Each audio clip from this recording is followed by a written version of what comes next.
Over the past 8 years, I've been, mostly by myself, building one of the most immersive Minecraft maps anyone has ever seen. I've taken inspiration from Arabic, Egyptian, Roman, and Spanish style architecture because, simply put, I was pretty tired of seeing the same generic castles, builds, and Viking huts that I'd seen on pretty much every single type of fantasy, medieval, anything. Now, don't get me wrong, I am going to, at some point, take my own spin on those, what I would say are the more traditional style in the fantasy genre space. But, that's way in the future for when the players of our MMO server, reignite, go through the, maybe I don't want to spoil that. Never mind, future. So, why am I updating the world that I'm also actively writing a book for? Well, for one, I've started writing a book, cementing the lore, and by proxy, changing the world's landscapes, structures, and people within it. Also, I'm updating the world because I've grown a lot as a builder. There's a ton of new blocks in Minecraft since when most of this world was originally built, which was 1.8. Now, I've already updated things like Abatsu's city gates, streets within Abatsu, whole zones, and a whole lot more. But we're focusing on one small dungeon today, so let's get started, and thanks for coming on this journey with me of building one of the most immersive Minecraft maps anyone has ever seen. So, since this is going to be for an MMO server, I actually need to think of a lot more than just aesthetics. I need to think of things like what enemies live here, what the flow of the dungeon will be like, and of course, the lore implications. This old cave used to be one of the first things a player would come across a long time ago. Now, it may very well be their last. And that's because instead of being simple cave outlaws, they're now simple cave outlaws who have been communing with a demigod of sorts. Alright, pay no attention to my bare Minecraft cheeks as I continue to get the rest of this cave ready for its new revamp. The bandits that lived here previously and now will be practicing necromancy. Before, it was pure famanic manipulation, a type of mana in this universe. They used the tree and its resins sent down by the goddess Kaima to power these costly spells to reanimate old corpses. Instead, because they've been communicating with somebody who is kind of a demigod in this world and who likes mushrooms a whole lot, they've instead opted for mushroom-empowered famanic abilities that help them manipulate fresh corpses along this coastal highway. Corpses that they indeed make from stealing from these poor passing travelers. Here, I'm making the facade of the cave a bit more pronounced.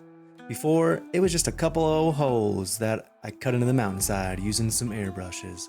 So I wanted to change that up and just make it a little bit more dynamic than just a couple of holes cut into the mountainside. And that's because these guys are going to be way cooler now with their mushroom-based abilities than just being simple little magic bandits. Here, I'm using a small radius airbrush to form the new skylight. The skylight cut into the ground when Kaima sent the tree down to the waters below, creating a larger chamber for the new tree and linking it to the old room. Next, I wanted to decide on the palette for the new areas a bit. And for me, this small room that used to house the slow-moving, hard-hitting undead was the perfect place to kind of reorient myself. I'm deciding what colors I want to use, seeing what feels right and looks good, and I'm a very ADHD builder, build with the flow kind of a guy. So when I don't really know where to start, I just start looking for blocks that look cool and seeing how they fit into the space I made. You can see in this room is actually where I decided that I wanted to do pink mushrooms, not green or anything else. And pink because Fey mana in this universe is pink, and it is the color of the manipulation magic. Next, I'm going to work on replacing the old tree room with a crypt. This crypt is where people pre-Mana War would take their dead, consecrate them, and then proceed to wrap them for the next stage of their existence as they passed into the spirit world. At first, I wasn't exactly sure where I wanted the walls to be, or if I wanted pillars, or just what I wanted to really do. So, as usual, I start slamming my face on the keyboard until something sticks. and eventually I get something that I actually kind of like, which was these kind of weird lantern light pillars that bulge out at the sides. The idea here is that these light sources are actually filled with a powerful mana focus. Mana focuses condense the mana field, making it more readily available. Since this was pre-Mana War, they actually didn't know this at the time. No one on the continent could even use magic before the birth of Azuthir, the first mage, who set in motion all the events that led to the Great Mana War, the collapse and degradation of the continent and its life. Here, I start adding some more depth with one of my favorite ways to do so, which is stairs. And we all love stairs in Minecraft for adding depth. In my general rule, adding more depth to your Minecraft builds just makes it pop. Next, I start working on this more mosaic style floor, and I'm just not realizing how offset it is from the center, because I'm not using the rules of 3 like an OG. I am instead building like a complete noob. I lied to you, I haven't grown as a builder at all. Next, I'm deciding what I want to do for the guardrails. I actually landed on using the dripstone blocks, the non-pointy bits. Then I started just adding some more random stuff like just some pots and some other pots and maybe some other pots. Then I added some other actively growing mushrooms using the coral blocks. After that, I wanted to try my hand at making a fancy door. A very fancy door. A door that leads down to the giant mushroom caves that used to store much of the water for what is now the Vastir Desert. Before, it was filled with verdant, green rolling hills, lush jungles, and bustling megacities. With the water mostly gone, the lakes and rivers dried, and most of the people dead, the Vastir Desert is a solemn reminder that war is rarely worth the outcome. Especially a war with mana-fueled spells that can take in more power by drawing in the mana from life itself. I think it's about time to start on the new tree sent down by the goddess Kaima. This tree has been corrupted by those who live here, and it should reflect this as such. It's used now to produce a specific kind of mushroom that gives them the ability to manipulate all kinds of fungi. No, not fungi. Okay, maybe a couple. Because those passing travelers, I bet there's at least been 1 or 2 fun guys, let's be real. I was actually having a lot of trouble deciding what color the tree should be. Because of this, I just decided to work on the surrounding area, which seems to help me a lot when I can't make a decision. It helps get that creative juice flowing, and I ended up settling on a dark purple palette for the tree. Dark purple because the tree is being corrupted, and thus being destroyed.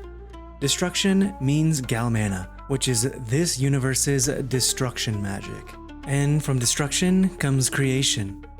And in that creation is the fungi that they use to manipulate and control the corpses of those they killed along the coastal highway. Look at this whack job over here. The last thing he's gonna do is actually the entrance to the cave.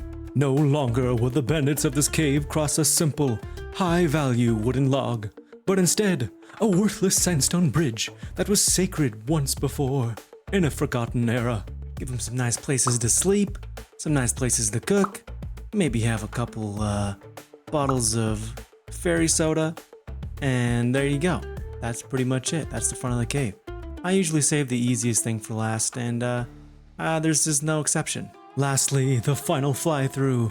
If you wanted to see the before and after, go back to the front of the video, kinda-ish, maybe a little bit, and see the whatever. This is the final fly-through. Hope you like it.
Thank you!